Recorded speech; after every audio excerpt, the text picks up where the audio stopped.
नमस्कार मेरे भाई, स्वागत है आपका आपके परिवार में। आप सभी की मांग पर हम यहाँ पर एसएससी सीजीएल 2025 में सभी क्वेश्चंस का सॉल्यूशन कराने वाले हैं। और आज का जो हमारा पहला टॉपिक है वो परसेंटेज। परसेंटेज के यहाँ पर हम सारे के सारे क्वेश्चन को सोल्व करेंगे जो एसएससी सीजीएल 2025 में पूछे गए हैं और विद बेस्ट अप्रोच के साथ करेंगे, उस अप्रोच के साथ जिसकी आपको एग्जाम में जरूरत होती है। ये वीडियो आप सबके लिए बहुत खास होने वाली है क्योंकि इस वीडियो में आपको एग्जाम की अप्रोच सिखाई जाएगी और डेफिनेटली बात है आपके जो स्कोर होगा उसमें इंप्रूवमेंट मिलेगा इन अप्रोच के साथ में। तो वीडियो को शुरू करने से पहले मैं आपको बता दूं, आपको वीडियो सभी दोस्तों के साथ शेयर करनी है, आपको कमेंट करना है और आपको वीडियो को लाइक करना है। और इस बात का जरूर ध्यान रखना है, वीडियो में कमेंट में ये भी आपको बताना है कि नेक्स्ट किस टॉपिक की क्लास आपको चाहिए, ताकि मैं बीच में आपको डिस्टर्ब ना करूं। इसलिए ये बात मैं आपको पहले ही बोल रहा हूं, ध्यान से बात समझना। सबसे पहले आपका काम ये बनता है कि आप हमारे टेलीग्राम चैनल स्मार्ट विंग्स को ज्वाइन कर लेना, क्योंकि यहाँ पे जो ये पीडीएफ है जो मैं सोल्व कर रहा हूँ क्वेश्चन की, इसकी पीडीएफ आपको मिल जाएगी और आपको प्रिंट आउट निकालने के लिए भी पीडीएफ मिल जाएगी इन क्वेश्चंस की जो एसएससी सीजीएल सीएचएसएल या सीपीओ किसी भी एग्जाम में आए हुए हैं, मैथमेटिक्स के क्वेश्चन। तो आइए सबसे पहले हम करते हैं एक सिंपल सा क्वेश्चन है जो एसएससी के पेपर में पूछा गया है। बोल रहा है एक संख्या में गलती से 20% घटाने के बजाय 25% बढ़ा दिया। A number was mistakenly increase by 25% instead decrease by 20%।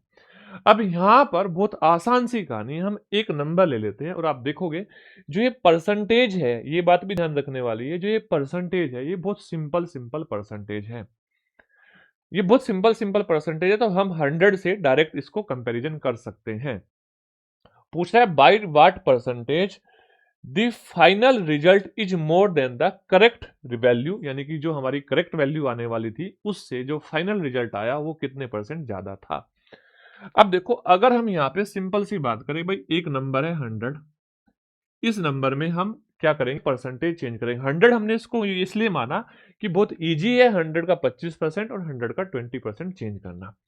अब हमें क्या करना था, एक्चुअल में हमें 20% घटाना था। क्या करना था, 20% घटाना था। तो इसका 20% आप बोलोगे रिजल्ट आएगा वो 80 आएगा, यानी कि हमारा रिजल्ट था सही जो हमें निकालना था। अब इसके बजाय हमने क्या किया, 25% बढ़ा दिया और हमने यहां पर 25% इंक्रीज कर दिया, तो ये 125 हो गया और ये हो गया हमारा गलत रिजल्ट। अब बस आपसे पूछ रहा है, बताओ कितने प्रतिशत की गलती हुई। इसको निकालने के लिए सबसे पहले इन दोनों नंबर का रेशो बताएंगे हम। 5 से भाग देंगे तो 16 आएगा और 5 से भाग देंगे तो यहां पे क्या आएगा, ये आएगा 25। तो इसका मतलब अगर हमारा रिजल्ट 16 आने वाला था, जो गलती से अब कितना आएगा, 25 आएगा। तो कितने का चेंज आया, तो आपने बोला पहली बात वृद्धि हुई, और कितने की वृद्धि हुई, 9 की हुई, और किस पर हुई, 16 पर हुई। और इसको परसेंटेज में कन्वर्ट करोगे तो इंटू 100 करोगे। अब जैसे ही आप इसको सोल्व करोगे तो ये आपका आंसर आ जाएगा 56.25%।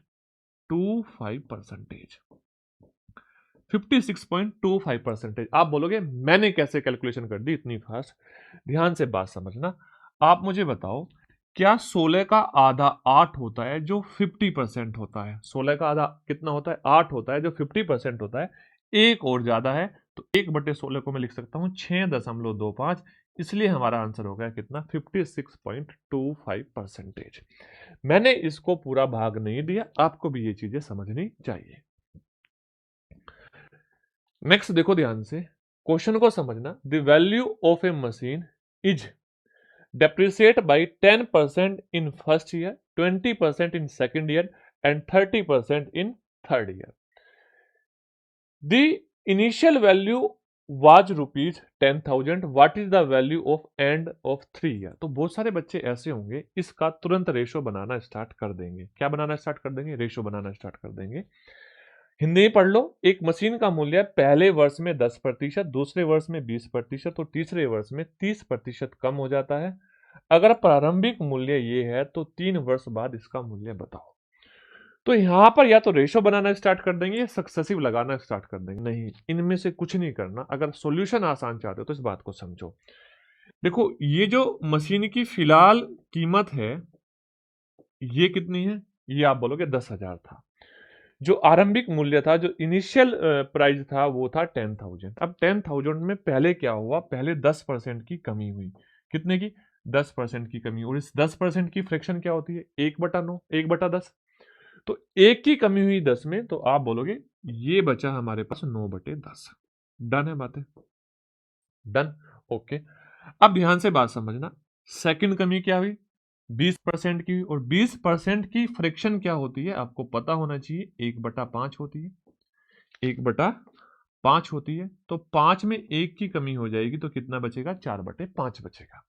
तो हमने क्या किया? हमने 4/5 कर दिया। अब 30% की कमी तो आप सभी जानते हैं, तो आप बोलोगे 7/10 हो जाएगी। अब आप यहाँ पे क्या करना स्टार्ट करोगे? आप सॉल्यूशन करना स्टार्ट करोगे, कैलकुलेशन करना स्टार्ट करोगे। लेकिन मेरे भाई 1 मिनट के लिए रुक जाओ। आप ये बताओ, क्या जो आपका आंसर होगा वो 9 का मल्टीपल होगा? 9 का मल्टीपल होगा? आप बोलोगे यस सर। क्यों? क्योंकि नीचे से ऐसा कोई नंबर नहीं है जो 9 को काटते। तो आप देखो 9 का मल्टीपल 6 5 11, 9 का मल्टीपल नहीं है। 6 2 8, 9 का मल्टीपल नहीं है। जोड़ने के बाद सम ऑफ डिजिट चेक करेंगे, 8 5 13, 13 भी नहीं है। 5 4 9, ये नंबर 9 का मल्टीपल है। तो इस स्थिति में हमें इसकी मल्टीप्लाई नहीं करनी थी, तो ऐसे आपको क्वेश्चन को करना था। और बहुत बार ऐसा होता है, ऐसे क्वेश्चन में इसी तरह के ऑप्शन आपको मिलते हैं और इजीली आपका आंसर आ जाता है। तो ट्राई करके जरूर देखना। अपने जब आप मॉक टेस्ट लगा रहे हो देखना क्या रिजल्ट अच्छा आता है नहीं आता है। समझो। Next question, a vendor sell shirts at the 500 each earning 2% commission. 2% commission लेता है और पांच कितने की? 500 रुपए की बेच देता है एक। And tie at the 150 each with A rupees of 12% commission. यहां पे 12% कमीशन लेकर क्या बेच देता है? 150 की बेच देता है। अब यहां पे एक बात समझो, कमीशन क्या होता है? कमीशन कमीशन क्या होता है? यहां पे उसने 150 की बेची, 150 की बेचने पर उसने प्रॉफिट नहीं लिया, उसने 2% कमीशन लिया। कमीशन किससे लिया होगा? कमीशन लिया होगा, मान लो मैंने किसी को बोला भाई 500 रुपए के हिसाब से शर्ट बेच दे और मैं तुझे 2% कमीशन दूंगा। तो इसका मतलब इस 500 रुपए में 2% उस बेचने वाले का कमीशन है। ओके। इसी प्रकार से 150 रुपए की टाई बेच रहा है और टाई में कितने परसेंट? 12% का कमीशन है। कितने परसेंट का कमीशन है? 12% का कमीशन है। अब देखो ध्यान से, पहले यहां पर वो एक दिन में 3 शर्ट बेच रहा है और 4 टाई बेच रहा है और टोटल 30 दिनों का आपसे क्या पूछा है? कमीशन पूछा है 30 दिनों का। तो समझना पहले तो, आप 500 का अगर 2% निकालने बैठोगे तो आपको पता है 500 का 1% 5 होता है और 2% होगा 10। और एक शर्ट पे 10 रुपए कमाता है तो 3 शर्ट पे कितने कमाएगा? तो आप बोलोगे 3 शर्ट पे कमाएगा 3 गुणा 10। यानी कि ये तो उसने पैसा कमाया, कमीशन लिया शर्ट्स पे। ओके, डन है। अब क्या है? 150 का 12%, 150 का 12%। मुझे एक बात बताओ, 150 का 1% 1.5 होगा और 12 से गुणा कर देंगे तो यानी कि 18। 18 रुपए कहां कमा रहा है? एक टाई पे कमा रहा है। और टाई कितनी बेच रहा है? 4 टाई बेच रहा है। तो यानी कि आप बोलोगे प्लस 4 इंटू 18। यस या नो? तो उसने ये कमीशन कमाया, लेकिन ये एक दिन का कमीशन था। कितने दिन का कमीशन था? एक दिन का। आपको कितना कमीशन चाहिए? उसका कमीशन चाहिए आपको 30 दिन का, तो इंटू 30। इंटू 30।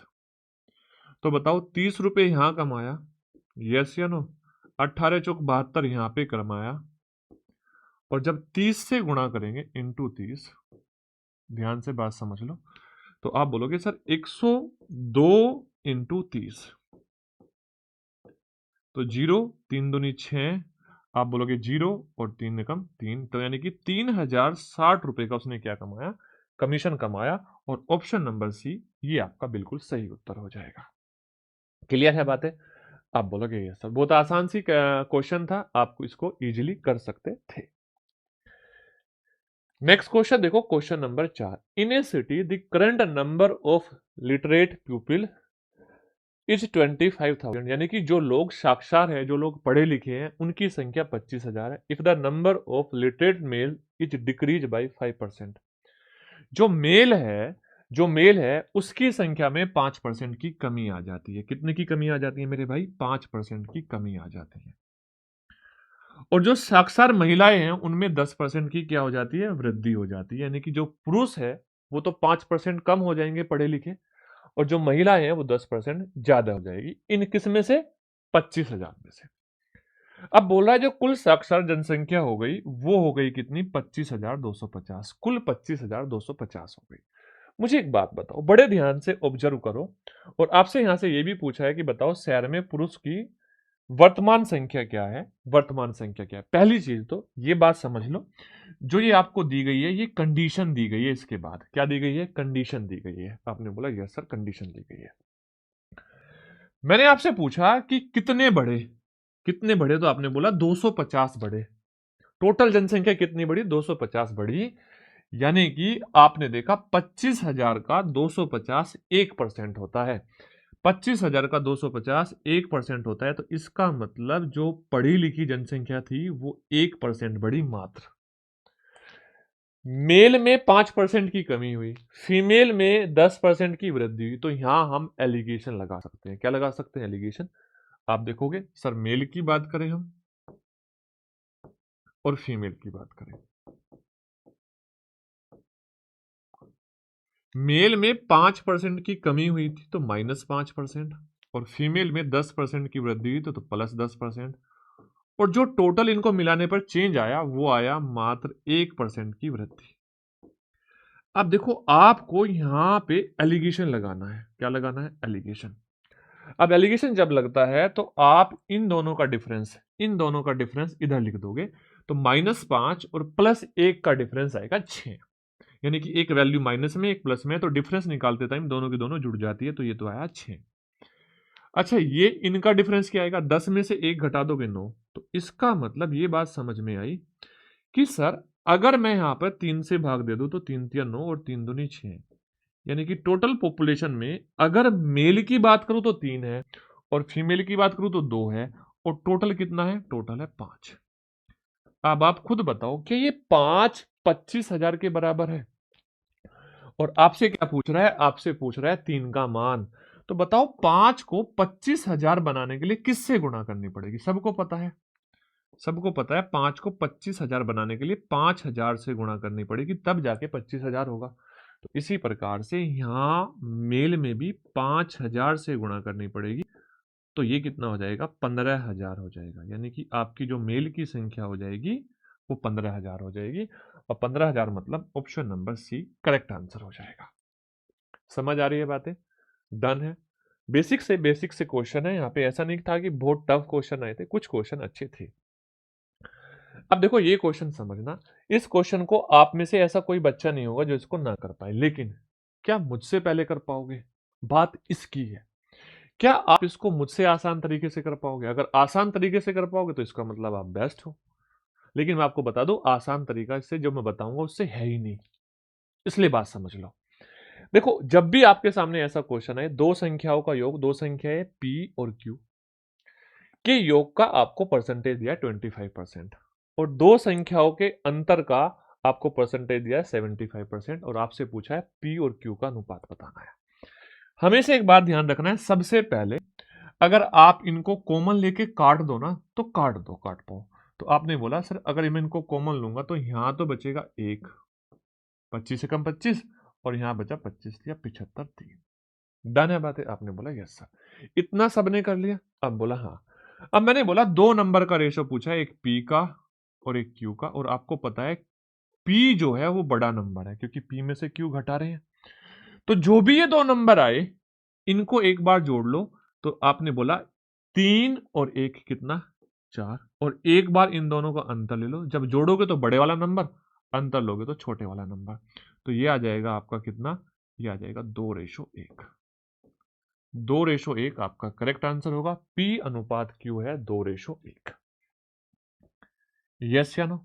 2:1 ये आपका बिल्कुल सही उत्तर हो जाएगा। आपको बस ऐसे ही करना है, इससे ज्यादा बिल्कुल भी एफर्ट्स आपको नहीं लगाने हैं। Okay done. नेक्स्ट देखो, बोल रहा है A से B 25% ज्यादा है। ए से बी 25% ज्यादा है, यानी कि आपको जो पहला रिलेशन दे दिया ए से बी का दे दिया। फिर बी से सी 20% अधिक है और आपसे पूछा है ए और सी। तो आप मुझे एक बात बताओ, पहले समझना, क्या पहले ए से हम चेंज करके कहां गए होंगे? बी पे गए होंगे, और बी से चेंज करके हम कहां गए होंगे? सी पे गए होंगे। तो क्या ये सक्सेसिव हो रहा है? और सक्सेसिव में हम इनिशियल और फाइनल वैल्यू का रेशो डायरेक्ट बता सकते हैं रेशो मेथड से। कैसे? सुनो ध्यान से। अब देखो, अगर मैं आपसे बोलूं ए रेशो बी, आपसे मैं पूछूं क्या है, ए रेशो बी आपसे पूछूं क्या है, तो आप बोलोगे ए की वैल्यू बी से 25% ज्यादा है। तो अब बताओ 25% की फ्रैक्शन होती है 1/4। तो बताओ ए का मान या बी का मान अगर 4 है तो ए का मान कितना है? 5। यही लिखोगे? आप बोलोगे हाँ सर। अब मैंने बोला आपसे बी रेशो सी बताओ, बी रेशो सी, और जो समझदार बच्चे हैं वो समझ गए होंगे मैं क्या करने वाला हूं। बी रेशो सी बोल रहा है बी की वैल्यू सी से 20% ज्यादा है और इस 20% की फ्रैक्शन 1/5 होती है। तो बताओ बड़े ध्यान से, क्या यहां पे आप बोल दोगे बी का मान 5 है और सी का मान 5 है, तो बी का मान इससे 1 ज्यादा है 6।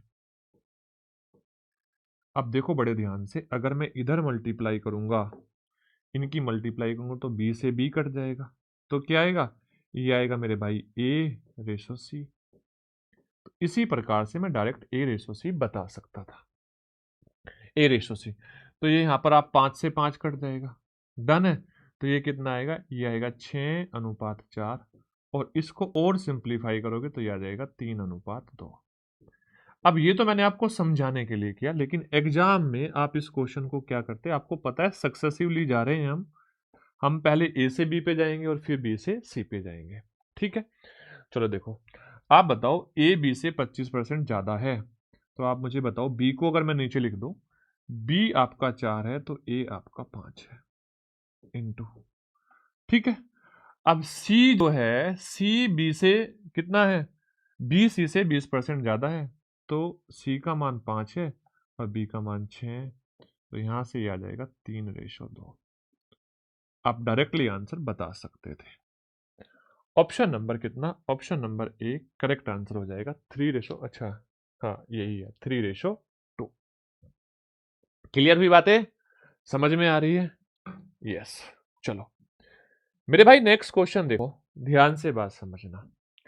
बोल रहा है a landlord bought a flat of ₹8 lakh, he wants to earn a 9% annual return, यानी कि वो इस फ्लैट पे 9% का एनुअल रिटर्न चाहता है on his investment after paying 2000 per month for the maintenance. 2000 रुपए इसके मेंटेनेंस में भी खर्च होते हैं हर महीने।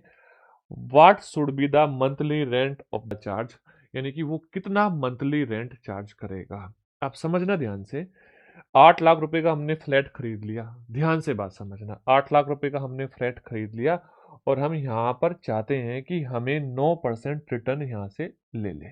क्या कर ले?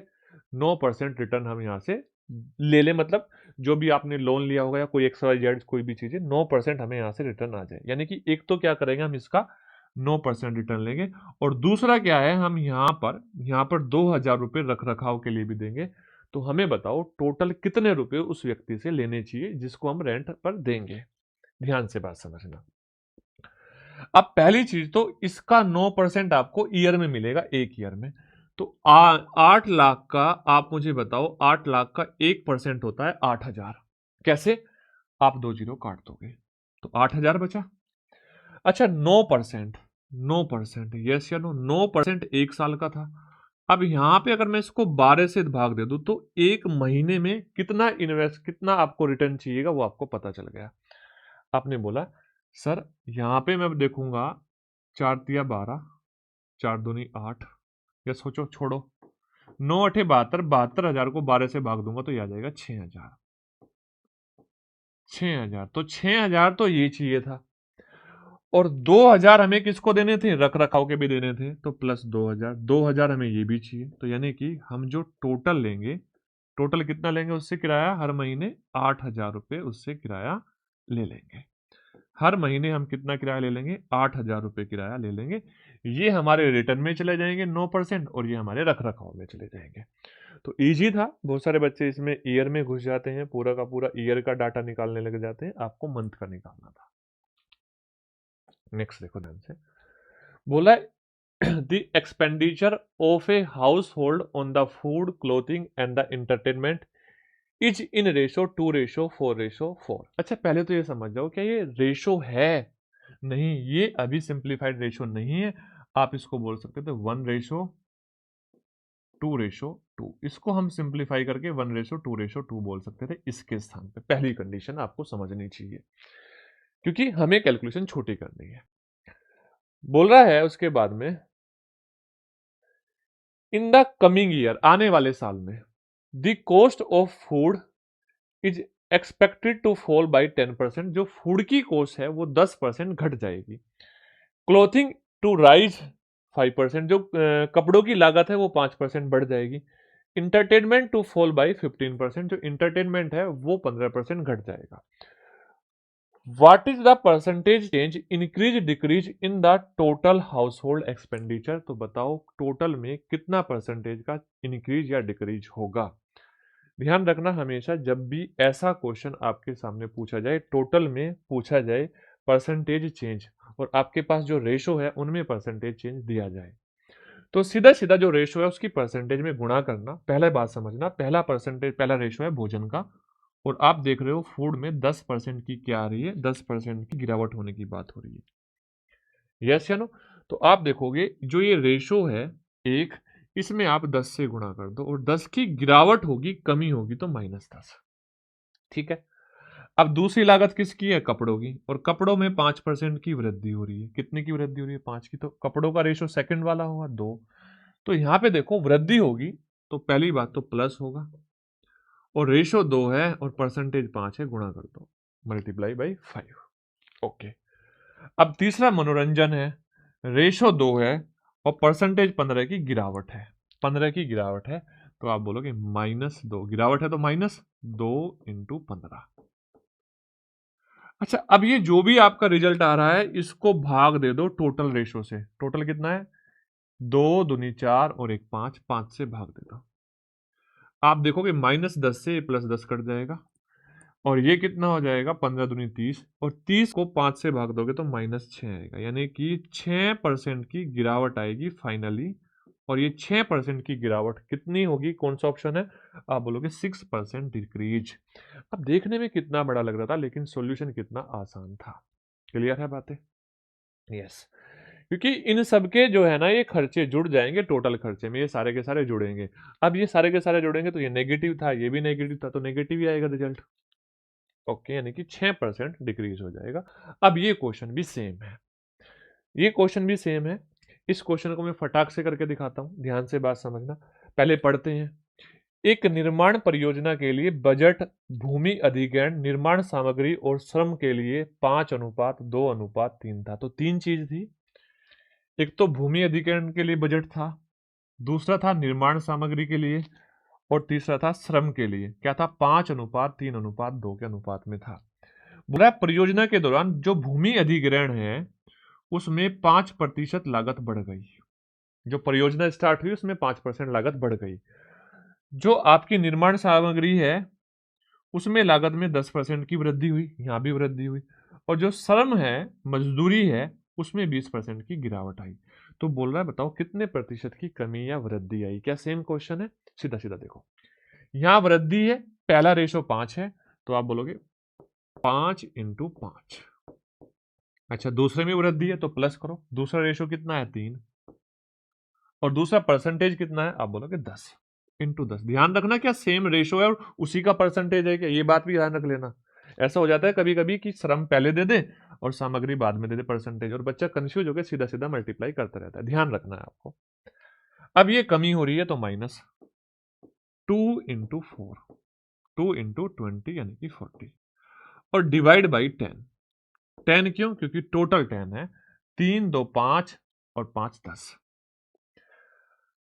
अब देखो मेरे भाई ध्यान से, ये आपका 25 है और ये आपका, देखो ध्यान से, ये 25 है ये आपका, और ये आपका है माइनस का 10। क्यों माइनस का 10 है? ये 25 है प्लस का, और ये माइनस का 10। क्यों? क्योंकि ये 30 है और ये 40 है। अब बताओ, फाइनली 15 आएगा ऊपर प्लस का, और 15 को हम 10 से भाग देंगे तो इसका मतलब वृद्धि हो जाएगी 1.5% की। कितने की वृद्धि हो जाएगी मेरे भाई? 1.5% की वृद्धि हो जाएगी। Option number C correct answer आ जाएगा। देखो, कमी भी दे रखी है, आपको समझना है प्लस है या माइनस है। इन बातों को बड़े ध्यान से समझना है मेरे भाई, ठीक है। नेक्स्ट देखो ध्यान से, बोल रहा है कि पेट्रोल की कीमत में 5% की वृद्धि हुई। पेट्रोल की कीमत में 5% की वृद्धि, बढ़ोतरी से पहले कीमत 82 रुपए पर लीटर थी। जो पेट्रोल की कीमत है 5% बढ़ी, लेकिन बढ़ोतरी से पहले कीमत क्या थी? 82 रुपए पर लीटर थी। एक आदमी हर महीने 3045 किलोमीटर की क्या करता है? यात्रा करता है, और उसकी कार 15 किलोमीटर पर लीटर का माइलेज देती है। 15 किलोमीटर पर लीटर का माइलेज देती है। पेट्रोल की कीमत में बढ़ने के कारण आदमी को मासिक खर्च में निकटतम में कितने की वृद्धि हुई, ये आपसे पूछा है। देखो ध्यान से, सबसे पहले आपको ये समझना है कि भाई हम गाड़ी कितने किलोमीटर चलाते थे। गाड़ी कितने किलोमीटर चलाते थे? तो आपने बोला सर 3045 किलोमीटर चलाते थे, और हमारी गाड़ी 15 लीटर का एवरेज देती थी। तो इसका मतलब अगर मैं इसको 15 से भाग दूं तो 203 लीटर हमारी गाड़ी क्या कर देती थी? पेट्रोल खा जाती थी। पहली बात, पेट्रोल कितना खाती थी? 203 लीटर।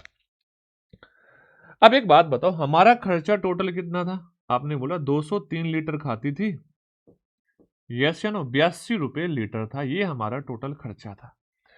अब खर्चे में 5% की वृद्धि हुई, और तो कितनी वृद्धि है? तो इसका 5% आपको निकालना पड़ेगा। ये टोटल खर्चा हुआ, इसका 5%, और इसका 5% मतलब आप बोलोगे 1/20। यस या नो? 1/20। अच्छा, 20 से अगर मैं इसको भाग दूं, चलो 20 से छोड़ो, एक काम करते हैं, 2 से भाग देते हैं, या 20 से दे दो। 20 से भाग दोगे तो ये आएगा 4.1। यस या नो? 4.1। अब 4.1 की 203 में गुणा कर दो, तो देखो यहां पर 41 दिया आएगा 123। 123 कैरी आएगा 1, 41 दूनी 82 और 83। तो यानी कि आपका जो खर्चे में वृद्धि हुई 832.3 हुई। अब 832.3 तो ऑप्शन नहीं है, लेकिन 832 ऑप्शन है, इसका मतलब बी आपका करेक्ट आंसर है। अच्छा, ये वो क्वेश्चन है, मैं आपको बताऊं, ऐसा सेम क्वेश्चन सेम डाटा के साथ में 2015-16 के आसपास पेपर में आ चुका है। 2015-16 के आसपास। तो रिपीटिशन तो होता है चाहे कोई भी पेपर करा लो, इसलिए प्रीवियस ईयर पेपर बहुत जरूरी होते हैं। अच्छा, ऐसा क्वेश्चन भी आप सबने को, आपके टीचर ने सबने पढ़ाया होगा, सोक्स वाला क्वेश्चन। सोक्स इंटरचेंज हो जाते हैं क्या? यही सेम क्वेश्चन है, पेपर में पूछा गया, लेकिन यहाँ पे डाटा चेंज कर दिया गया। अब बड़े ध्यान से इस बात को समझना, ठीक है। देखो ध्यान से, बोल रहा है a baker order 10 kilogram premium flour and some additional kilogram of the standard flour. दो तरह के फ्लोर ऑर्डर करता है, यानी कि दो तरह का आटा ऑर्डर करता है। पहला आटा है 10 किलोग्राम प्रीमियम आटा। पहला जो आटा है 10 किलोग्राम प्रीमियम आटा है, और इसके अतिरिक्त कुछ किलोग्राम मानक आटा मंगवाया। बोल रहा है जो प्रति किलोग्राम प्रीमियम आटे की कीमत थी वो मानक आटे की दुगनी थी। जो इसकी कीमत थी वो मानक आटे की दुगनी थी। यहां पे उनकी कीमत का रेशो दे दिया। अब ऑर्डर के दौरान जब ऑर्डर की गया, त्रुटि के कारण दोनों प्रकार के आटे की मात्रा आपस में बदल गई, यानी कि जो क्वांटिटी थी वो इंटरचेंज हो गई। अब क्वांटिटी इंटरचेंज होगी तो बिल में भी चेंज आएगा, और जिसकी वजह से बोल रहा है कुल लागत में 25% की कमी आ गई। यानी कि जो ऑर्डर था, जो टोटल ऑर्डर बनने वाला था, उससे 25% कम आया। तो बोल रहा है मूल ऑर्डर में प्रीमियम आटे की मात्रा और मानक आटे की मात्रा का अनुपात आपको बताना है। क्या बताना है? इनका आपको अनुपात बताना है। समझना ध्यान से। पहले मैंने आपको बोला कि हमारे पास पहले दो चीज है, और वो है हमने कितनी मात्रा ऑर्डर की। तो यहां पे एक तो था प्रीमियम क्वालिटी का, यस या नो? और एक था आपका स्टैंडर्ड क्वालिटी का। दो तरह के आटे थे, प्रीमियम क्वालिटी और स्टैंडर्ड क्वालिटी, मानक, है ना। अब देखो प्रीमियम क्वालिटी की जो मात्रा थी वो 10 थी, और मान लो हमने स्टैंडर्ड क्वालिटी की जो मात्रा मंगाई वो x मंगाई। अब यहां पे इनके प्राइस की बात करते हैं, प्राइस की बात करते हैं। तो देखो लिखा है प्रति किलोग्राम प्रीमियम आटे की कीमत मानक आटे की दुगनी है। इसका मतलब अगर इसकी कीमत 1 रुपया है ना, तो इसकी कीमत 2 है।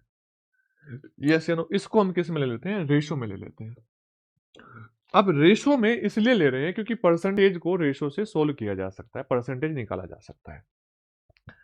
अब मैंने आपसे पूछा पहले आप ओरिजिनल बिल बताओ तो आपने बोला ओरिजिनल बिल बनेगा 10 दूनी 20, तो ये 10 दूनी 20 तो ये, और x ये, यानी कि ओरिजिनल बिल बनना था हमारा ये वाला।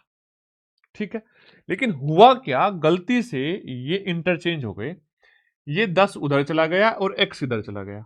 तो इसका मतलब x की मल्टीप्लाई इसमें करोगे और 10 की मल्टीप्लाई इसमें करोगे, तो आपका बिल बनेगा 10 प्लस 2x, 10 प्लस 2x। लेकिन ये जो बिल बना इससे 25% क्या था, कम था। और अगर मैं इसको 25% कम करना चाहूं तो मैं यहां पे 3/4 से गुणा कर दूंगा। यस या नो, क्या करूंगा, 3/4 से गुणा कर दूंगा। 25% कम हो जाएगा, क्यों, क्योंकि 25% की फ्रैक्शन है मेरे भाई 1/4, और 1/4 है, तो इसका मतलब 25% कम करेंगे तो 1 कम हो जाएगा, 3/4 हो जाएगा। कितना हो जाएगा, 3/4 हो जाएगा। आपने बोला यस सर। अब इसको कैलकुलेट कर दो। जब आप देखोगे 3 इसमें गुणा करेगा तो 60 प्लस एक्स, यस या नो, 60 प्लस एक्स, 4 गुणा करेगा तो 40 प्लस 8x। डन है बातें, 40 प्लस 8x। अच्छा ये 3x था, ये हमने मिस्टेक से जो x लिखा ये 3x था, 60 प्लस 3x। अब देखो ये 3x उधर जाएगा तो 5x बचेगा हमारे पास, और दूसरी साइड में ये 40 इस 60 में से घट जाएगा तो बराबर 20 आएगा। तो इसका मतलब x का मान जो आएगा वो आएगा 4। यस या नो, कितना है, 4। अब बताओ अगर आपने प्रीमियम क्वालिटी का लिया था 10 और स्टैंडर्ड का लिया था 4, तो इनका रेशो बनाओगे तो क्या 5:2 आएगा। यस या नो, 5:2 आएगा। क्लियर है बात, 5:2 आएगा। यानी कि मैं इसको नीचे लिख देता हूं, कोई बात नहीं, छोड़ो, 5:2 आएगा। अब आपका 5:2 एक ऑप्शन में है और ये आपका करेक्ट आंसर हो गया, ऑप्शन नंबर बी। अब मैं आपको एक ट्रिक सिखाता हूं, एक अप्रोच सिखाता हूं, जो अप्रोच शायद आपने पहले कभी शायद ही सुनी होगी। अच्छा वो अप्रोच क्या है, बहुत बार ऐसी अपॉर्चुनिटी आपको मिल रही होगी कि यहां पर आप देखोगे पहला ऑप्शन आप नोट करोगे कि पहले वाली क्वांटिटी ज्यादा है, दूसरे वो कम है, दूसरे वाली ज्यादा है। दूसरे में पहले वाली कम है, दूसरे वाली ज्यादा है। चौथे में पहले वाली कम है, दूसरे वाली ज्यादा है। और एक में ऐसा है कि ये पहले वाली ज्यादा है, दूसरे वाली कम है। तो हम यहाँ पे ऑप्शन को एलिमिनेट कर सकते हैं, और कैसे कर सकते हैं वो बात मैं आपको बताने वाला हूं। आप एक बात समझना ध्यान से, एक बात समझना ध्यान से, मेरी बात समझना। अगर मैं इस x का मान, देखो पहली चीज तो इस x के मान पर डिपेंड कर रहा है कि ये जो वैल्यू है ये बढ़ेगी या घटेगी, समझना। अब आप ये बात बताओ, अगर मैं यहां पे इस x का मान 10 से बड़ा ले लूं, देखना बेटा मैं जो लिखा रहा हूं उस बात को समझना मेरे भाई। अगर मैं बोल दूं if x is greater than 10, अगर मैं बोल दूं एक कंडीशन कि x का मान 10 से बड़ा है, आप रख के देखना यहां पर, जब x का मान 10 से बड़ा होगा ना, 10 से बड़ा होगा, तो आपका जो बिल है वो बढ़ जाएगा। आपका जो बिल है वो बढ़ जाएगा, क्योंकि ये जो प्राइस है इस बड़े वाले नंबर में गुणा करेगा, ये प्राइस इस बड़े वाले नंबर में गुणा करेगा और बिल इंक्रीज हो जाएगा। तो आप ये बात ध्यान रखना, अगर ऐसा है, अगर ऐसा है तो क्या होने वाला है, तो आपका देन बिल, आपका जो बिल है वो इंक्रीज होगा, इंक्रीज होगा, घटेगा नहीं, इंक्रीज होगा। दूसरी कंडीशन क्या होगी, दूसरी कंडीशन ये होगी अगर ये x का मान आपका छोटा है 0 से, किससे, 10 से छोटा है, तो आपका जो बिल है ना, बिल वो डिक्रीज होगा, आपका बिल जो है डिक्रीज होगा। और इसमें ये भी बात इफेक्ट करेगी कि ये वाली कीमत ज्यादा है। अगर ये वाली कीमत कम होती तो इसका उल्टा हो जाता, इसका क्या हो जाता, उल्टा हो जाता। अब देखो, आपको पता है, बस थोड़ा सा ध्यान रखना है भाई, पहले वाली कीमत ज्यादा है, दूसरे वाली का हमें बताना है। तो आप ये बताओ, आपका बिल क्या हुआ है, डिक्रीज हुआ है, बिल क्या हुआ है, डिक्रीज हुआ है 25%। तो इसका मतलब ये है कि x की वैल्यू 10 से छोटी होगी, और जब रेशो बनाएंगे तो दूसरे वाला रेशो छोटा आएगा, और एक के ऑप्शन में दूसरे वाला रेशो छोटा है, and that is your answer. ये आपका सही उत्तर है। डन है बातें? चलो नेक्स्ट देखो ध्यान से, इसको देखो पहले, इसको देखो पहले। आप ये बताओ, यहां पर आप देख रहे हो, क्वेश्चन पढ़ लो, कर लो। एक स्टेशनरी सप्लायर ने प्रीमियम पेन को 8 बॉक्स और स्टैंडर्ड पेन के कुछ बॉक्स खरीदे। तो प्रीमियम के 8 और स्टैंडर्ड के x खरीदे, यस या नो? ये इनकी संख्या थी।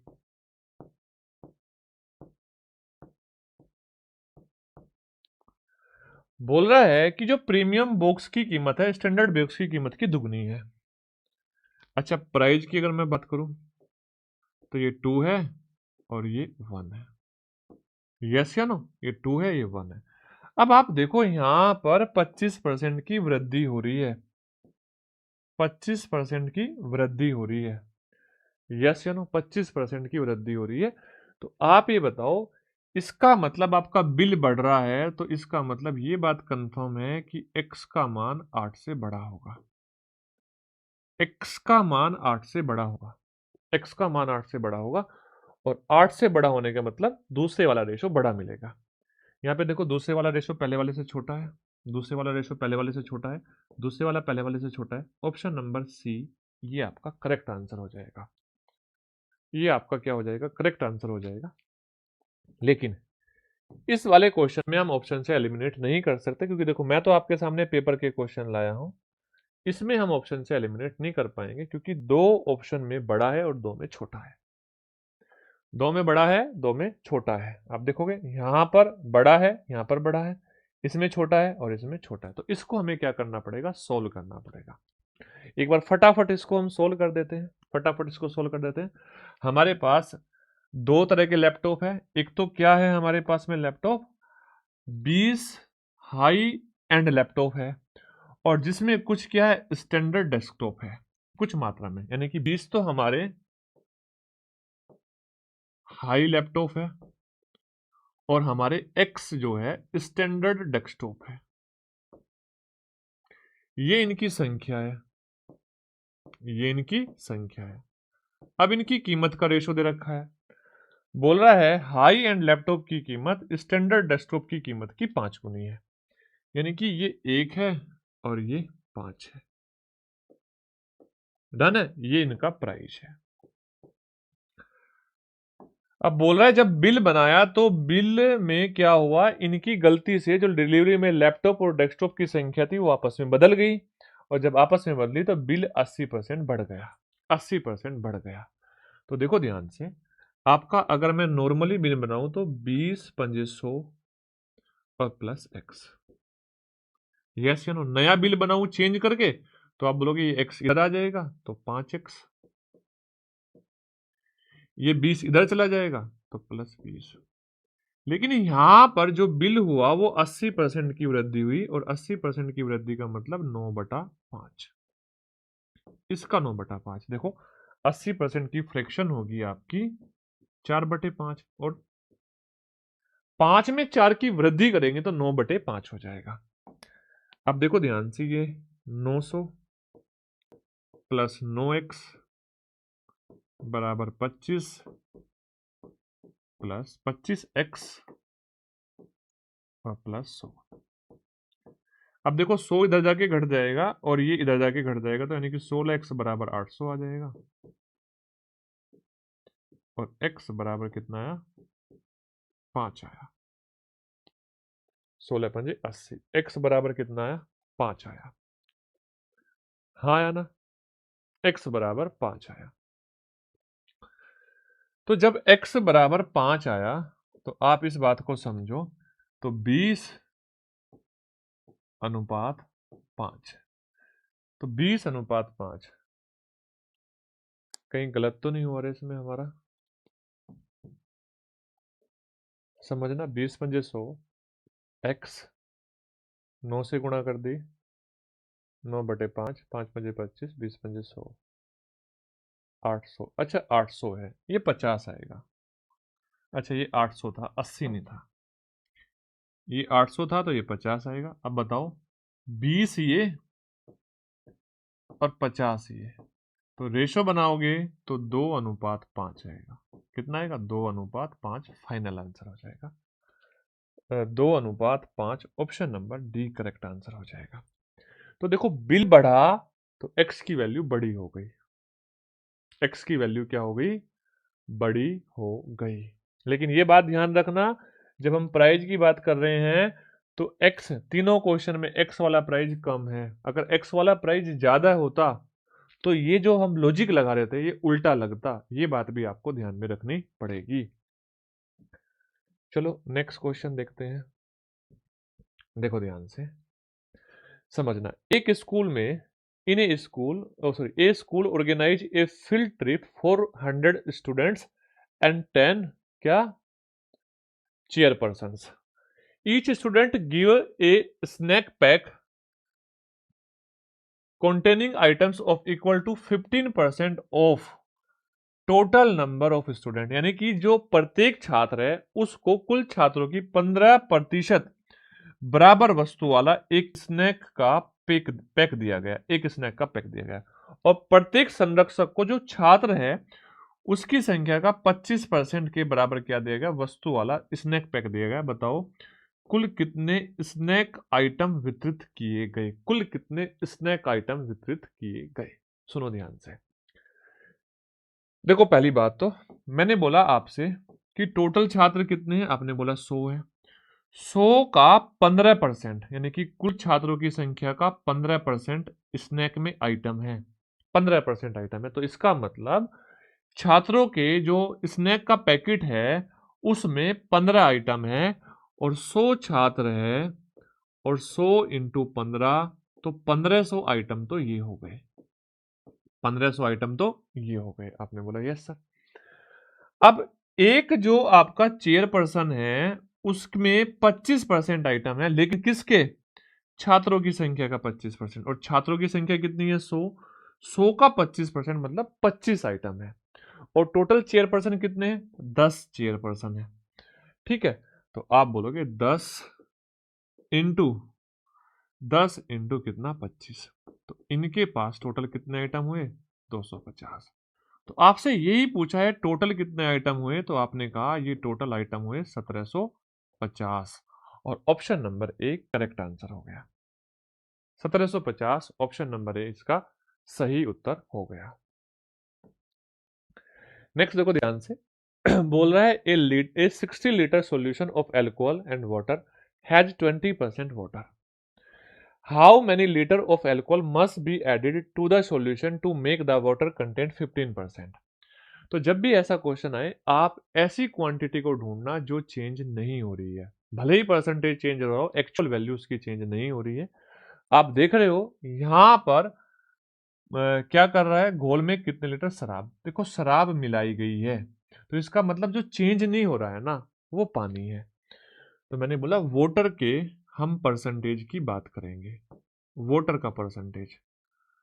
तो आपने बोला वोटर का परसेंटेज, अगर हम इनिशियल परसेंटेज की बात करें तो 20% पानी था, 20% था। और अगर हम बात करें बाद में, तो बाद में पानी की मात्रा 15% हो गई तो 15 था। हमने इसका क्या लिख लिया? रेशो लिख लिया। अब अगर इस रेशो को हम उलट दे तो क्वांटिटी आ जाएगा, टोटल क्वांटिटी। और ये क्वांटिटी किसकी है? टोटल मिश्रण की क्वांटिटी।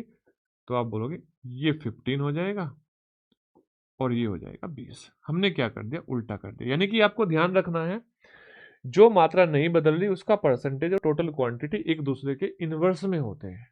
किस में होते हैं? इनवर्स में होते हैं।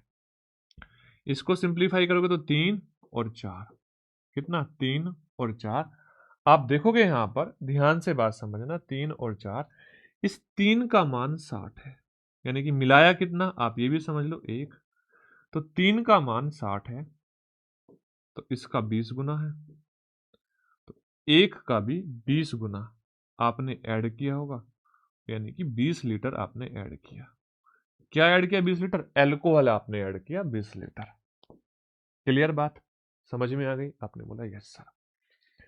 नेक्स्ट क्वेश्चन देखो। नेक्स्ट क्वेश्चन भी ऐसा ही है, लेकिन इसमें 2 स्टेप है और आपको कंफ्यूज कर दिया जाएगा। समझना पहले। बोल रहा है समान आयतन वाले 2 बर्तन, अच्छा ये तो कुछ अलग क्वेश्चन है, बहुत आसान है। समान आयतन वाले 2 बर्तन क्रमशः 40% और 50% पानी से भरे हैं। यानी कि जो पहला बर्तन है उसमें 40% पानी है और जो दूसरा बर्तन है उसमें 50% पानी है। तो अगर मैं आपसे ये पूछूं, अगर दोनों बर्तन को एक साथ मिला दूं, मैं दोनों बर्तन को एक साथ मिला दूं, पानी का परसेंटेज कितना है? तो आप बोलोगे 40 और 50 बटे 2। कितना आ जाएगा मेरे भाई? 45% पानी आ जाएगा दोनों बर्तनों में। दोनों बर्तनों में अगर मैं पानी का परसेंटेज पूछूं तो आप बता सकते हो पानी का परसेंटेज दोनों बर्तनों में कितना है टोटल ओवरऑल में? तो आपने कहा 45% है। क्वेश्चन कितना आसान पूछा है। अब बोल रहा है कि 45% पानी है दोनों बर्तन में, फिर इसे दूध से पूरी तरह भर दिया जाता है। तो बताओ दोनों बर्तनों में की सामग्री को एक बड़े बर्तन में मिला दिया जाता है, तो अंतिम रूप से दोनों में दूध का मिश्रण बताओ। तो बचा हुआ दूध है, बचा हुआ दूध है 55% आपका दूध है। लॉजिकली क्वेश्चन था, बहुत आसान। 55% आपका क्या है? दूध है। ध्यान रखना, अगर आपकी दो चीजों की क्वांटिटी सेम है, उनमें कोई वैल्यू परसेंटेज में अलग अलग दी है, उनको जोड़ के आधा कर दो, तो दोनों को मिलाने के बाद कितना परसेंटेज आएगा वो वैल्यू आपको पता चल जाती है। रेशो मेथड से हमने ये किया, रेशो मेथड से हमने ये किया। नेक्स्ट समझो। बोल रहा है in a competitive exam with 120 questions there are 3 section, general knowledge 20 question, reasoning 50 question, English 50 questions. A candidate covered a candidate answered the 70 question of GK, 50% question of reasoning and 30% question of English. If minimum passing score is 60%, however, the more question did he attempt to need the answer correctly to pass. देखो, बोल रहा है एक examination है जिसमें total 120 question है, जिसको 3 हिस्सों में बांटा गया है। पहला आपका सामान्य ज्ञान 20 क्वेश्चन, फिर आपका रीजनिंग 50 क्वेश्चन, फिर आपकी अंग्रेजी 50 क्वेश्चन। अगर आपको पास होना है तो टोटल 60% स्कोर करना पड़ेगा। 60% स्कोर का मतलब 20 का 120 का 60%। आप देखो 120 का 60% मतलब 12 छिका 72, आपको 72 क्वेश्चन करेक्ट करने पड़ेंगे आपको अगर पास होना है। आपने कितने करेक्ट किए आप ये समझो। आपने बोला सर हमने सामान्य ज्ञान के 20 क्वेश्चन थे और 20 क्वेश्चन का 70% हमने सही क्या किए, 70% के हमने उत्तर सही थे। तो 20 का 70% होता है 14। 14 क्वेश्चन के उत्तर आपने यहाँ पे सही दे दिए।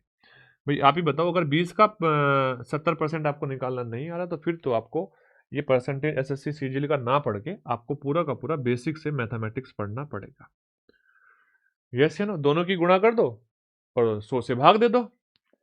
अच्छा आप ये बताओ 50 का, अब दूसरा आपका तर्क है 50 का 50%, तो 25 क्वेश्चन यहाँ पे किए होंगे सही, तो 25 क्वेश्चन उसने यहाँ रीजनिंग में सही किए। इंग्लिश में कितने सही किए? आपने बोला 50 का 30%, तो 50 का 30% होता है 15। तो आप देखोगे टोटल उसने बच्चे ने 54 क्वेश्चन ही सही किए और करने कितने थे? 72। अभी भी कितने क्वेश्चन सही करने की जरूरत है? तो उसको 18 क्वेश्चन और सही करने की जरूरत है अगर उसको पास होना है। 18 क्वेश्चन के सही उत्तर देने की आवश्यकता है अगर उसको पास होना है। ये क्वेश्चन था।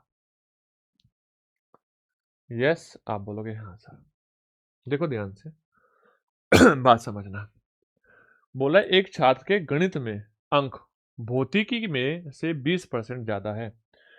देखो यहां पे जो गणित में अंक है भौतिकी से 20% अधिक है। जो भी गणित में अंक आए उससे 20% ज्यादा है कहां पर? भौतिकी में। अब बोल रहा है कि भौतिकी में 72 अंक प्राप्त हुए। भौतिकी में कितने अंक प्राप्त हुए? 72 अंक। तो उसने गणित में कितने अंक प्राप्त किए, ये आपको बताना है। तो आप एक बात बताओ मेरे भाई, 20% की फ्रैक्शन क्या हुई?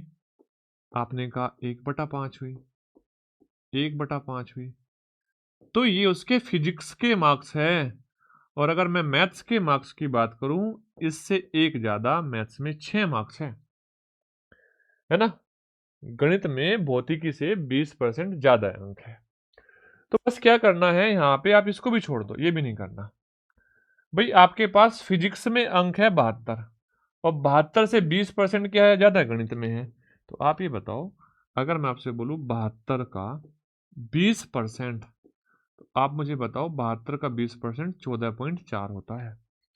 इसका 20% 14.4 होता है, तो यानी कि 86.4 मार्क्स की आवश्यकता है। यानी कि 86.4 मार्क्स मिले होंगे उसको किसमें? मैथ में। Option number D correct answer. आसान क्वेश्चन भी आ रहे हैं, ऐसा नहीं कि सारे टफ क्वेश्चन आ रहे हैं। और ये इसका क्या है? ये इसका 20% है।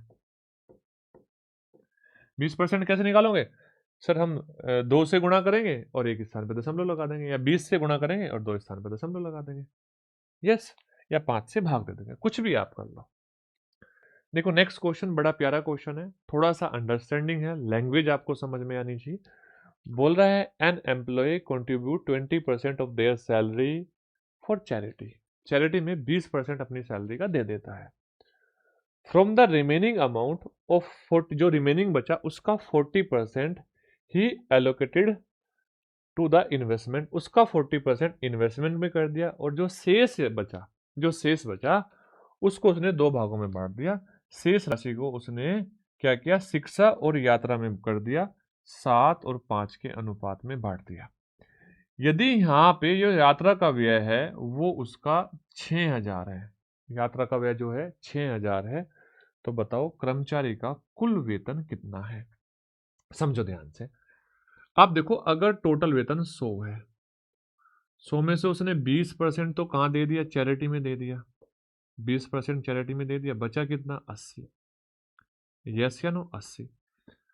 अब देखो मेरे भाई, अगर ये 80 बचा, तो इस बात को समझ लो, 80 में से उसने 80 का 40%, 80 का 40% निवेश कर दिया, और 80 का 40% अगर आप निकालोगे तो उसने 32 यहां पर निवेश कर दिया। अब बताओ 32 निवेश करा तो बचा कितना? आप बोलोगे 80 में से 32 निवेश कर दिया तो बचा कितना? 48। यस या नो? 48। क्लियर है? ये 48 बचा। बड़े ध्यान से बात समझना, ये बचा कितना? 48। अच्छा एक बात बताओ, मैंने आपसे पूछा ये जो शेष राशि है उसने शिक्षा और यात्रा 2 भागों में बांटी। ये जो 48 है उसने 2 भागों में बांटी, शिक्षा यात्रा, 7 शिक्षा में, 5 यात्रा में, और टोटल कितना? 12। तो आप मुझे बताओ, अगर मैं इसको 12 से भाग दे दूं, 5 से गुणा कर दूं, तो आप देखोगे यहां पे आपका यात्रा का व्यय आ जाएगा, और यात्रा का व्यय आएगा 15। यात्रा का खर्चा आ जाएगा 15। अगर मैं इसको 12 से भाग दे दूं, क्योंकि टोटल रेशो 12 है और 5 यात्रा का हिस्सा है, तो 5 से गुणा कर दूं, तो ये हमारा क्या आ जाएगा? ये हमारा आ जाएगा यात्रा पे। अगर यात्रा का रेशो 15 है तो टोटल कितना है? टोटल है आपका 100, और 15 का मान कितना है? 6000। तो 6000 को हम 15 से भाग कर देंगे, यस या नो? अच्छा 15 नहीं, सॉरी, 15 नहीं होगा ये, 12 चौक 48, 5 चौक 20 होगा, 20। डन है? 20। अच्छा जब मैंने यहां पे बोला आपसे 20 होगा, एक बात समझो, आपने क्या बताया? आपने बताया सर अगर टोटल 100 रुपये कमाता है तो 20 रुपये यात्रा पे खर्च कर रहा है, इसका मतलब इनका रेशो 5:1 है। 5:1 है। कितना है? 5:1।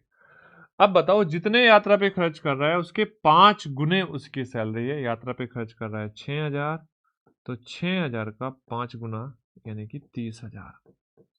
तो 30,000 उसकी टोटल क्या है? वेतन है। ये इसका आंसर हो जाएगा, option number B correct answer. ठीक है, कितना आसान सा तरीका था, बताओ आसान था या नहीं था। चलो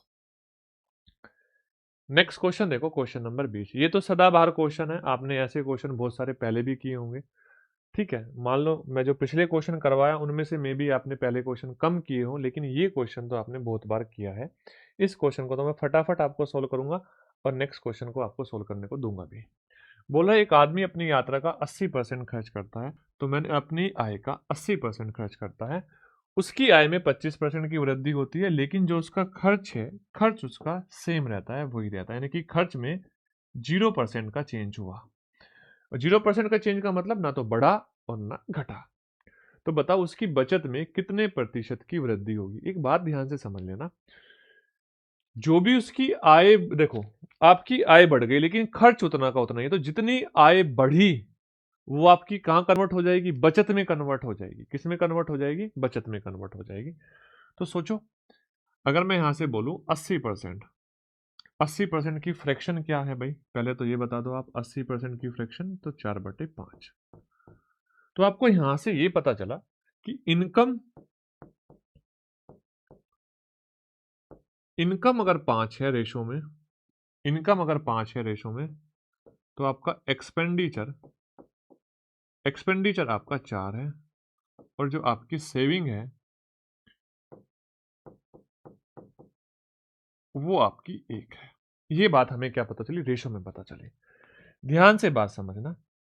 अब देखो जो इनकम है ना, वो इनकम में 25% की वृद्धि हुई, तो इनकम के रेशो में 25 से गुणा कर दो। यस या नो, 25 से गुणा कर दो, वृद्धि हुई तो प्लस। अब ये हमारी इनकम बढ़ी, अब इसमें से हमें एक्सपेंडिचर घटाना है, एक्सपेंडिचर में तो कोई चेंज हुआ नहीं, तो इसका मतलब 4 इंटू 0, कोई परसेंटेज चेंज नहीं हुआ। अब जो भी ये रिजल्ट आया इसको आप भाग दे दो सेविंग की रेशो से, और सेविंग क्या है, सेविंग क्या है, सेविंग है 1। तो आप देखोगे ये आ जाएगा 125% प्लस का, यानी कि आपकी जो सेविंग है वो 125% बढ़ जाएगी। Option number A correct answer हो जाएगा। ठीक है ना, तो जो भी वृद्धि होगी वो किस में होगी, सेविंग में हो जाएगी। नेक्स्ट देखो ध्यान से, नेक्स्ट देखो बड़े ध्यान से बात समझना। आप जैसे इस क्वेश्चन को देखोगे, आप या तो सक्सेसिव लगाना स्टार्ट कर दोगे फॉर्मूले की हेल्प से, या फिर आप रेशो बनाना स्टार्ट कर दोगे। लेकिन मैं ये बोल रहा हूं आप चीजों को थोड़ा सा समझो, एनालिसिस करके चीजों को करो। देखो बोल रहा है गांव की जनसंख्या प्रतिवर्ष 8% की वृद्धि, 8% की दर से बढ़ती है। अगर वर्तमान में जनसंख्या 58,320 है, तो बताओ 2 वर्ष पहले लगभग कितनी थी, 2 वर्ष पहले लगभग कितनी थी। आप ये बताओ वर्तमान जनसंख्या इतनी है, 2 वर्ष पहले कितनी थी, कम होगी, पहली बात तो ये है, और सारे ऑप्शन कम भी है। मान लो 2 वर्ष पहले एक्स थी, कितनी थी, एक्स थी। अब बताओ यहां पे आपकी 8% बढ़ रही है, और 8% की फ्रैक्शन होती है 2/25, और 2/25 फ्रैक्शन है, तो बढ़ के कितनी हो जाएगी, 27/25, 27/25, 27/25। समझना मेरी बात ध्यान से। तो मैं 27/25 से 2 बार मल्टीप्लाई करूंगा,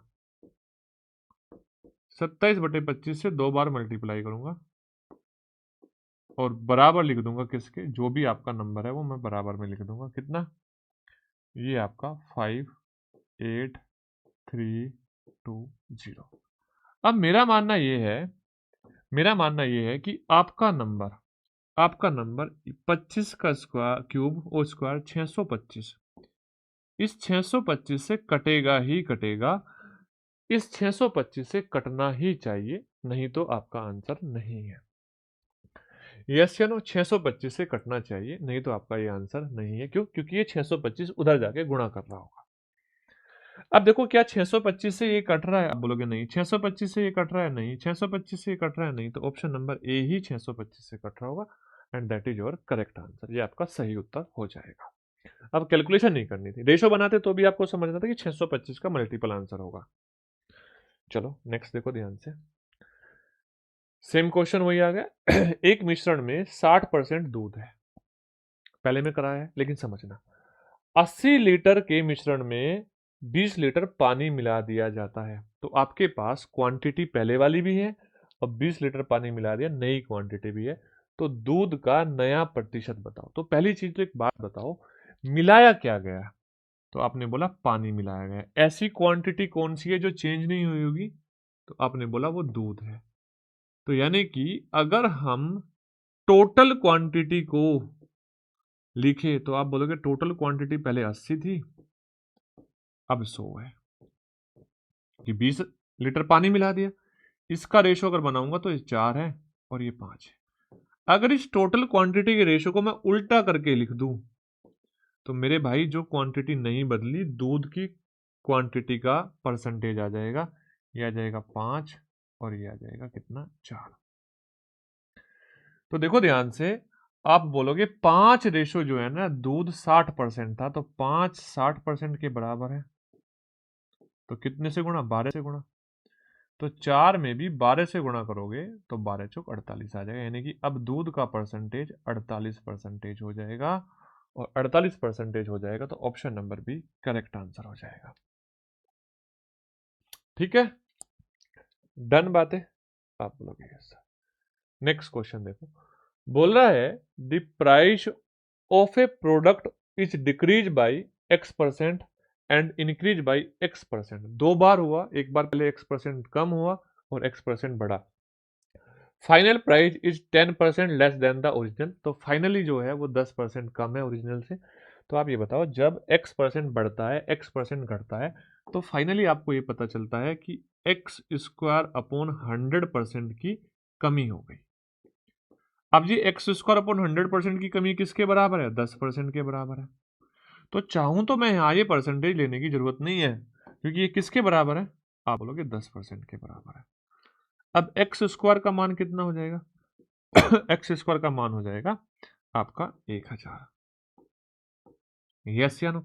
अब x का मान कितना हो जाएगा? x का मान हो जाएगा 33 दशमलव समथिंग, और 33 दशमलव कितना? एक ही ऑप्शन है, 33.6। यस या नो? 1000 का स्क्वायर रूट करोगे तो 33.6 आएगा, option number B correct answer हो जाएगा। ऐसे ही क्वेश्चन आपको करने हैं, ऐसे ही चीजें आपको समझनी है, ये चीजें आपको जाननी है। अच्छा, अगर आपको चीजें समझ आ रही है और आप चाहते हैं कि इसी तरीके से आपको मैथमेटिक्स पढ़ाया जाए, तो ऑलरेडी फ्री में एक मैथमेटिक्स का कोर्स मैंने डाल रखा है, वो आप जाके पढ़ सकते हो। यूट्यूब चैनल पे जाओगे, प्लेलिस्ट में चेक करोगे, कंप्लीट मैथमेटिक्स सर्च करोगे, वहां पे आपको ये कोर्स मिल जाएगा।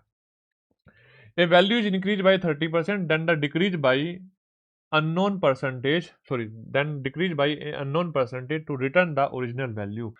पहले कितना बढ़ाया गया? 30% बढ़ाया गया। अब बताओ उसको कितना परसेंट घटा दिया जाए? ये क्वेश्चन आप खुद कर लेना ताकि वो सेम हो जाए, तो आंसर आ जाए इसका 23.08%। ठीक है, करके देख सकते हो। सर 100 से 130 हो गई, हाँ या ना? 30% बढ़ा। अब बताओ, क्या 13 से वापिस 10 करनी पड़ेगी? तो 3/13 इंटू 100, इसको कैलकुलेट करोगे तो ये आ जाएगा 23.08%। यही इस क्वेश्चन का सही उत्तर होगा। इतना आसान सा क्वेश्चन था। नेक्स्ट क्वेश्चन देखो ध्यान से, क्वेश्चन की लैंग्वेज को समझना। A store announce a festival deal, एक फेस्टिवल डील अनाउंस करता है, बोलता है get 30% purchase above, sorry, get 30% off on purchase above 10,000। अगर आप 10,000 से ज्यादा की खरीदारी करते हैं तो आपको 30% का ऑफ दिया जाएगा। And an additional of ₹100 of if total after discount exceed ₹15,000। अगर डिस्काउंट देने के बाद भी आपका बिल 15,000 बन या उससे ज्यादा बन रहा है, इस 15,000 को क्रॉस कर रहा है, तो आपको एक डिस्काउंट और दिया जाएगा। वो दिया जाएगा कितने का? ₹1,000 का। एक व्यक्ति ऐसा है जिसने 25,000 का सामान खरीदा, उसको बताओ कितने प्रतिशत, वो कितने रुपए पे करने पड़ेंगे फाइनली। तो पहली चीज तो आप ये बताओ, 25,000, यस या नो? 25,000 का 70% तो उसको ये पे ही करना पड़ रहा है, हाँ या ना? अब 25,000 का 70% हो जाएगा 17,500। ये तो उसको पे करना पड़ेगा। कब? जब वो पहले डिस्काउंट का फायदा ले लेगा 30% का। 30% कम कर दिया हमने, 30% का उसने फायदा ले लिया। अब क्या हुआ, जब उसने 30% का फायदा लिया, अब ये जो बिल उसका बन रहा है ये 15,000 से ज्यादा बन रहा है, तो इसको 1,000 का डिस्काउंट और दिया जाएगा, तो ये 16,500 रुपये पे करेगा। इस 25,000 के स्थान पर कितने पे करेगा? 16,500। ऑप्शन नंबर एक करेक्ट आंसर हो जाएगा आपके क्वेश्चन का। ये आपके क्वेश्चन का बिल्कुल सही उत्तर हो जाएगा। है भाई, समझ में आ रहा है? यस या नो? तो वीडियो को लाइक, शेयर और कमेंट करना बिल्कुल भी मत भूलना, और इस क्वेश्चन में मजा आए तो बिल्कुल भी मत भूलना। सुनो ध्यान से। एक घोल है हमारे पास, a solution of 100 litre has 60% salt. हमारे पास एक 100 लीटर का घोल है जिसमें नमक की जो सांद्रता है, जो नमक है वो 60% है। अब इस सांद्रता को 40% तक कम करना है।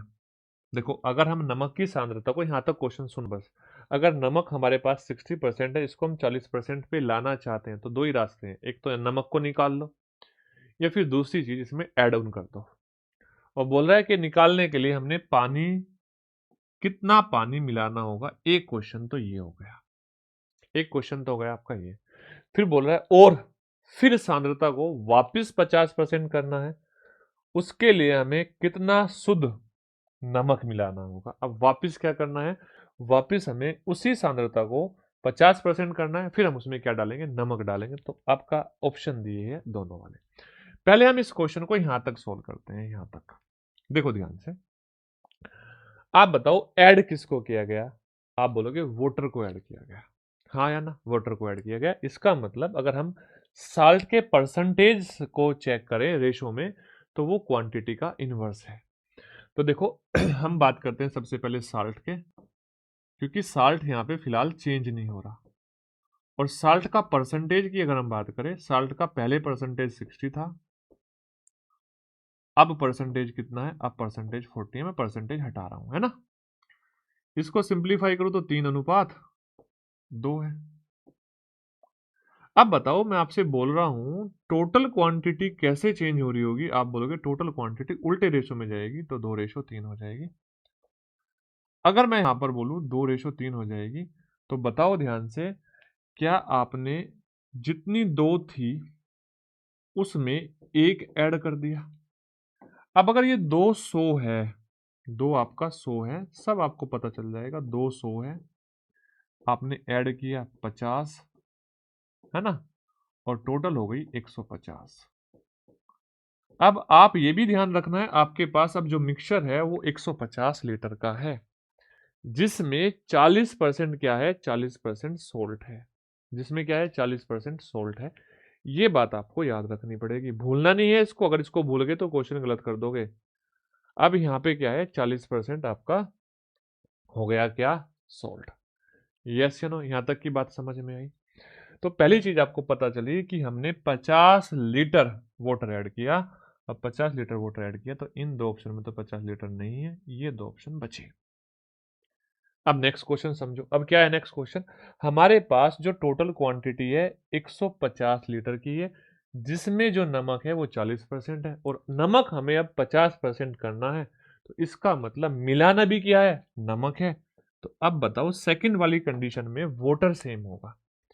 सेकंड वाली कंडीशन में तो फर्स्ट कंडीशन थी, सेकंड कंडीशन में आपका क्या सेम होगा? वाटर। अब यहां पे आप वाटर का परसेंटेज चेंज करो, चेक करो। आप देखो, अगर यहाँ पे 40%, अगर यहाँ पे 40% सोल्ट हुआ, तो वाटर जो है 60% है। वाटर कितना है? वाटर है 60%। परसेंटेज की बात करूंगा, परसेंटेज की बात करूंगा तो वाटर का परसेंटेज है 60। अच्छा, जब हम इसको 50 नमक को कर देंगे तो 50% हो जाएगा वाटर भी। तो बड़े ध्यान से बात समझना। तो इसका मतलब टोटल क्वांटिटी जो बदलेगी वो बदलेगी 50:60 में, उल्टा हो जाएगा। कितनी बढ़ेगी सर? 50 पे 10 बढ़ रही है, और 50 को हमें 150 बनाना है, क्योंकि टोटल तो 150 है, तो 3 गुना, तो 150 हुआ। तो 10 का भी 3 गुना हो जाएगा, और 10 का 3 गुना मतलब 30। तो ये दो क्वेश्चन एक साथ दे दिए। अच्छा क्वेश्चन था, यूनिक क्वेश्चन था, ऑप्शन नंबर ए। ये बात कंफर्म हुई होगी कि 50% बच्चे तो इस क्वेश्चन को नहीं कर पाए होंगे। क्यों? क्योंकि समझने वाला क्वेश्चन था, समझदारी भरा क्वेश्चन था। चलो बताओ, नेक्स्ट क्वेश्चन करें। आप बोलोगे हाँ सर। बोल रहा है ए का वेतन बी से 40% ज्यादा है। A salary is 40% more than B if B salary increase 20%। तो बी की सैलरी जो है 20% बढ़ जाती है। ए का वेतन हम x% बढ़ा देते हैं, ए का वेतन भी x% बढ़ जाता है। तो ए का नया वेतन बी के नए वेतन से 25% अधिक है। तो x का मान बताओ, x का मान बताओ। सोचो, ध्यान से समझना, बहुत आसान सा है। अगर हम बात करें, दो लोग हैं ए और बी। स्टार्टिंग में अगर हम इनकी सैलरी की बात करें, ए का वेतन बी के वेतन से 40% अधिक है। तो आप बताओ, बी का वेतन अगर 5 है तो ए का वेतन 7 है, 40% ज्यादा। कितना? 40% ज्यादा है, 5 से 7 है। बोल रहा है बी के वेतन में, नए वेतन में बनाने के लिए हमने क्या किया, बी के वेतन में 20% की वृद्धि कर दी और हमने बी का नया वेतन बनाया और इसमें 1 की वृद्धि कर दी। तो ये हो गया 6। बी का नया वेतन हो गया 6। यस। अब आपसे बोल रहा है कि जो ए का वेतन है बी के वेतन से अभी भी 25% अधिक है। बोल रहा है ना, ए का वेतन बी के वेतन से 25% अधिक है। तो 6 का 25%, चौथा हिस्सा। तो ये इससे, अब अगर हम ए के नए वेतन पे जाए तो इससे 25% ज्यादा, मतलब 1.5 ज्यादा है। तो ये 7.5 है। कितना? 7.5 है। अब यहां से यहां तक कितना परसेंटेज इंक्रीज हुआ ये आपसे पूछ रहा है। तो ए का वेतन हमने कितना बढ़ाया ये आपसे पूछ रहा है। तो आप बोलोगे सर 0.5 बढ़ाया, या छोड़ो 0.5 छोड़ो, इनको रेशो में कन्वर्ट कर दो एक बार। अगर मैं इसको डबल कर दूं तो 14 हो जाएगा। छोड़ो छोड़ो, रहने दो। सर 0.5 बढ़ाया और 0.5 किस पे बढ़ाया? 7 पे बढ़ाया और इंटू 100। यस या नो? तो 50/7, तो 7 से ये 1/7, तो 7.142% हो जाएगा। डन है भाई, 50/7 हो जाएगा। तो यानी कि हमने कितना बढ़ाया? 7.14 या 7.142%। ये हमारा बढ़ा ए का मान। ठीक है। नेक्स्ट क्वेश्चन देखो, 28 क्वेश्चन देखो ध्यान से। बोल रहा है एक थैले में 20% लाल गेंदे, 30% हरी गेंदे और शेष नीली है। तो आप बताओ, 20% लाल है, 30% मेरे भाई हरी है। तो इन दोनों को अगर मैं जोड़ दूं, अगर मैं इन दोनों को जोड़ दूं तो ये 50% हो गई और बची हुई 50% होगी। तो 50% अगर 80 है ना, तो कुल कितनी होगी भाई? 100% 80 का दुगना 160 होगी। बताओ, इसमें तो पेन भी नहीं लगाना था। ऐसे क्वेश्चन भी आपसे पूछे गए थे। नेक्स्ट क्वेश्चन देखो, थोड़ा सा लैंग्वेज बेस्ड क्वेश्चन मुझे ये जो लगा, एक लैंग्वेज बेस्ड क्वेश्चन है, समझ में आना आपके लिए जरूरी है। बोल रहा है एक candidate attempt 75% of the question in A exam. एक एग्जाम में एक विद्यार्थी टोटल क्वेश्चन का 75% क्वेश्चन अटेम्प्ट करता है। He got 80% of the attempted ones correct, यानी कि जो उसने अटेम्प्ट किए उसका 80% उसने क्या कर दिए? सही कर दिए। उसने 80% उसके सही कर दिए। And 10% to unattempted ones were also aware to the marks due to the grace. अच्छा, बोल रहा है 80% में से सवालों में से 80% सही किए और 10% बिना हल किए सवालों को भी ग्रेस के आधार के नंबर दिए गए। यानी कि इस बात को आपको समझना है, बाकी तो कुछ इतना टफ नहीं है, इस बात को आपको समझना है। यानी कि जो उसने क्वेश्चन छोड़ दिए, जो उसने अटेम्प्ट नहीं किए, उसके बेस पर 10% उसको नंबर दिए गए ग्रेस के लिए, पास करने के लिए। ग्रेस समझते हो? ग्रेस।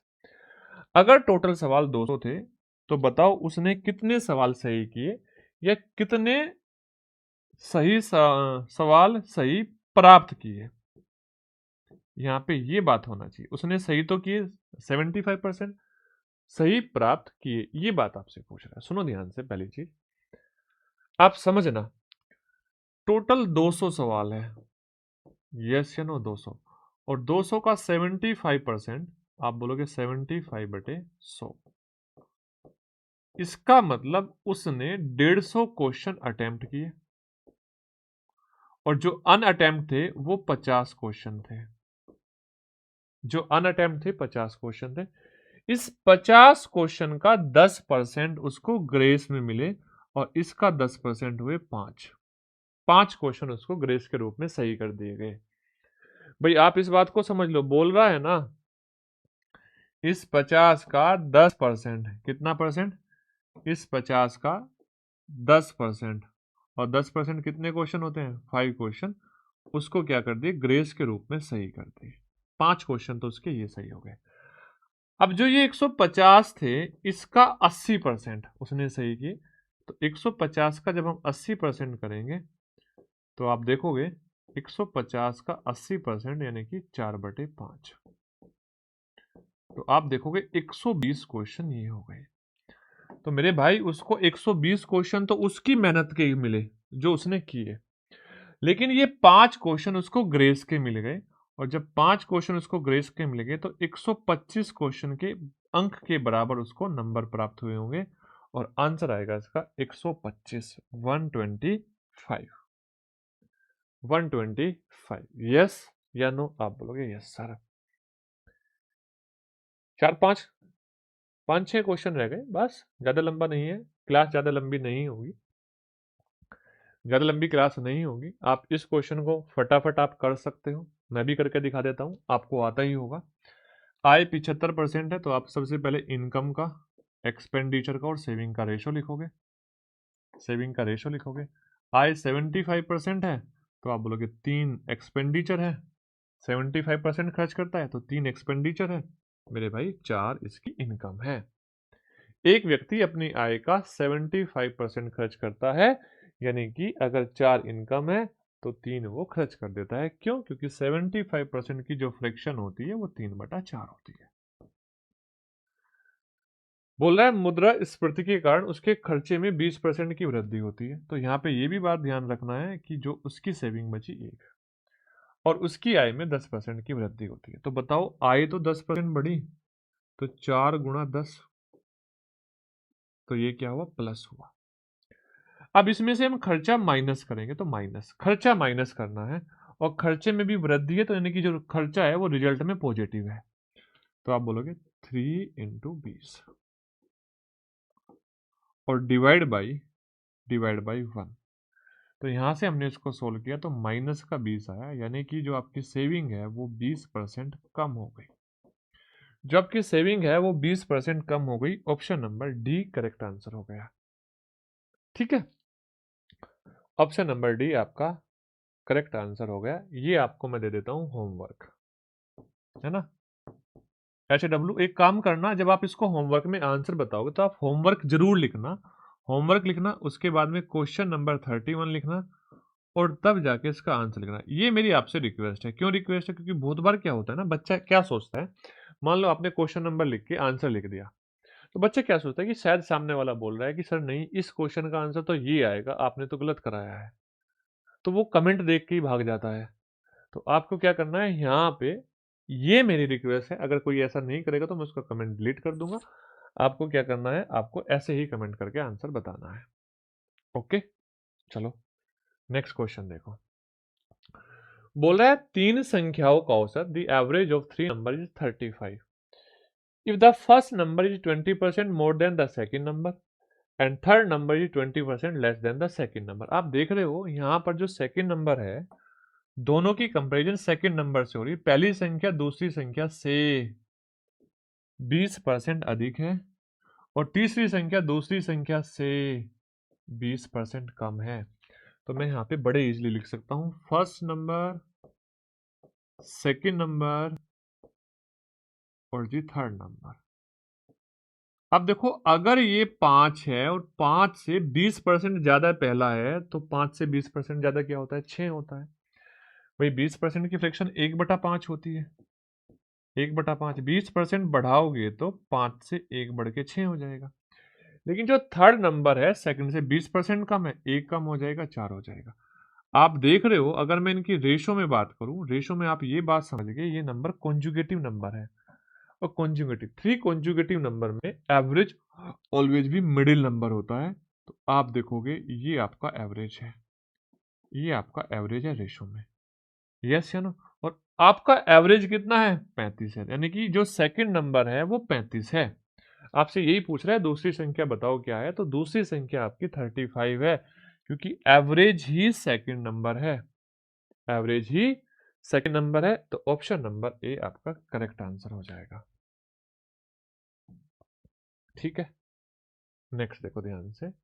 बोल रहा है एक निवेशक 5 शेयरों पर नजर रखता है, investor tracks 5 stocks, 4 of them have an average return 8%। जो 5 स्टॉक है उनमें से 4 में से उसको क्या मिलता है, 8% का रिटर्न मिलता है।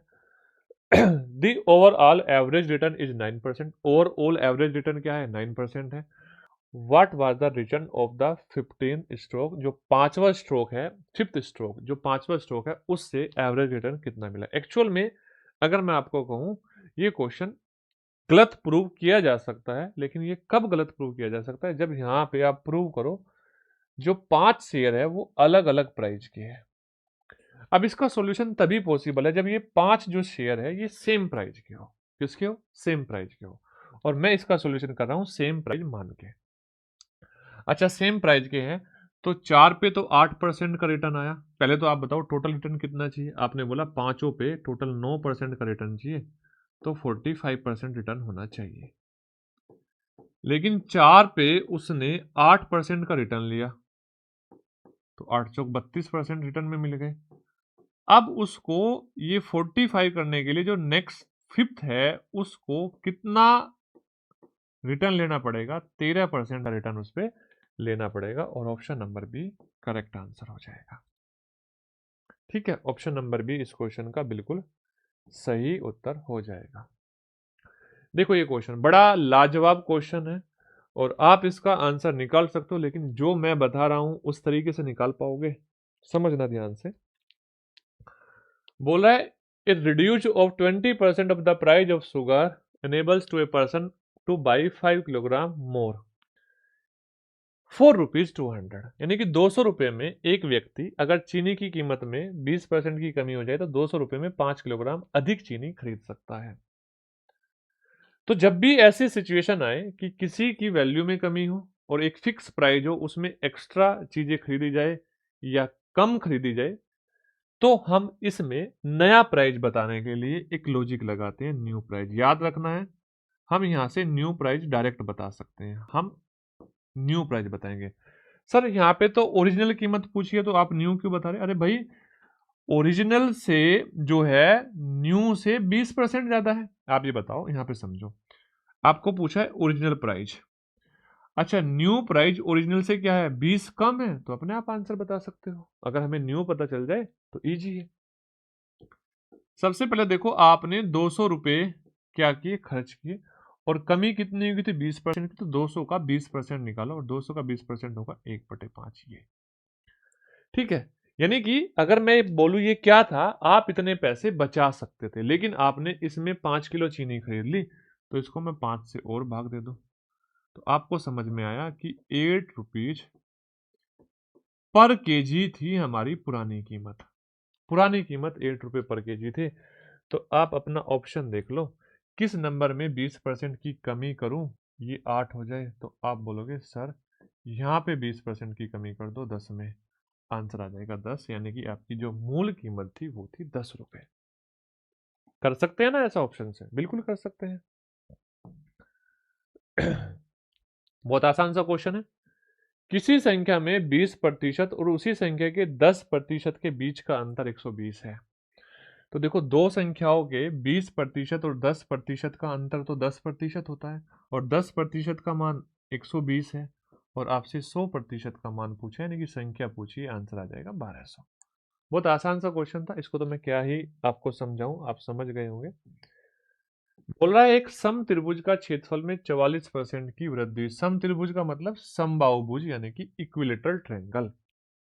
और इक्विलेटरल ट्रायंगल का क्षेत्रफल क्या होता है, आप बोलोगे √3/4 a²। यानी कि जो ये 44% की वृद्धि हुई ये a² के चेंज होने से हुई, यस या नो। यानी कि a² के चेंज होने से हमारा जो एरिया है, जो a² में जो चेंज आया वो आया 100 से 144, यस या नो। 100 से 144। तो ए में कितना चेंज आया होगा? आप बोलोगे सर इसका स्क्वायर रूट कर दो, तो 10 से 12। और 10 से 12 का मतलब आप बता दोगे भुजा कितनी बड़ी होगी? सर 2 बढ़ी, और किस पर बढ़ी? 10 पर बढ़ी, और इंटू 100। अब आपका काम है कि ये क्लास तो आपकी समाप्त हो चुकी है, लेकिन आपको कमेंट करके जरूर बताना है क्लास कैसी लगी। ये आपको जरूर बताना, अगर आप लास्ट तक पहुंचे हो तो पक्का कमेंट करके जरूर बताना। दूसरी चीज, क्लास को अपने दोस्तों के साथ शेयर करना। तीसरी चीज, आपको यहाँ पर ये जरूर कमेंट करना है कि नेक्स्ट किस टॉपिक की क्लास लाई जाए, क्या एडवांस मैथ की लाई जाए, एडवांस मैथ में किस टॉपिक की लाई जाए, ताकि आप चीजों को समझ पाओ। तो चलो मिलते हैं नेक्स्ट क्लास में, तब तक के लिए आप सभी को जय हिंद, जय भारत।